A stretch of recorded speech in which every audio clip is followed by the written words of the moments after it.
Genesis 30.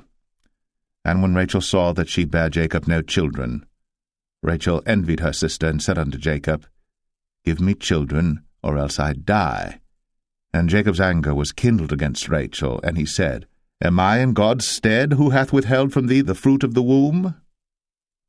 And she said, Behold my maid Bilhah, go in unto her, and she shall bear upon my knees, that I may also have children by her.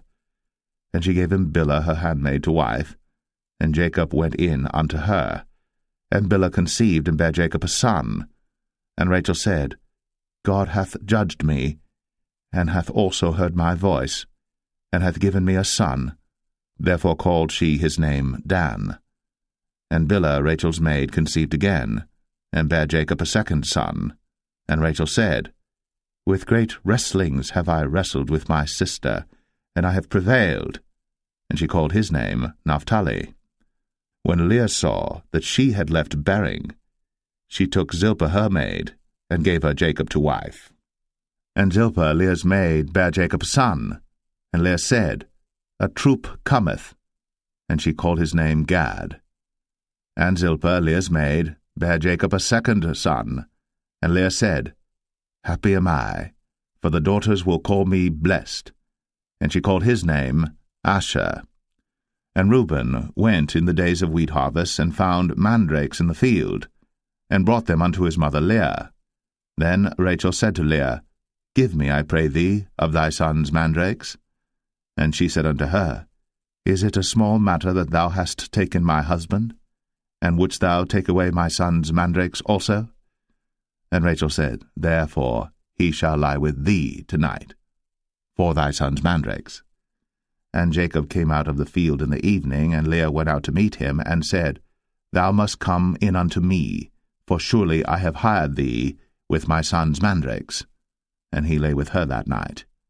And God hearkened unto Leah, and she conceived, and bare Jacob the fifth son. And Leah said, God hath given me my hire, because I have given my maiden to my husband. And she called his name Issachar. And Leah conceived again, and bare Jacob the sixth son. And Leah said, God hath endued me with a good dowry. Now will my husband dwell with me, because I have borne him 6 sons. And she called his name Zebulun. And afterwards she bare a daughter, and called her name Dinah. And God remembered Rachel, and God hearkened to her, and opened her womb. And she conceived, and bare a son, and said, God hath taken away my reproach. And she called his name Joseph, and said, The Lord shall add to me another son. And it came to pass, when Rachel had borne Joseph, that Jacob said unto Laban, Send me away, that I may go unto mine own place, and to my country. Give me my wives and my children, for whom I have served thee, and let me go, for thou knowest my service which I have done thee.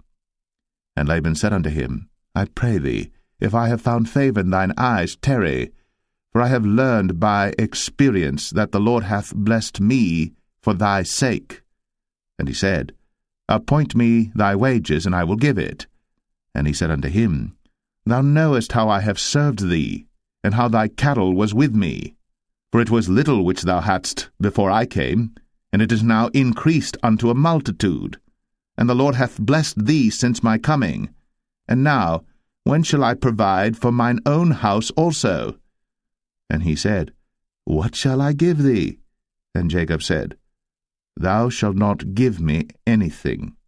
If thou wilt do this thing for me, I will again feed and keep thy flock.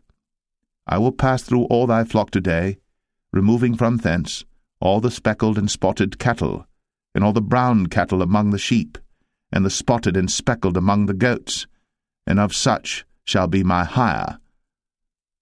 So shall my righteousness answer for me in time to come, when it shall come for my hire before thy face, every one that is not speckled and spotted among the goats, and brown among the sheep, that shall be counted stolen with me.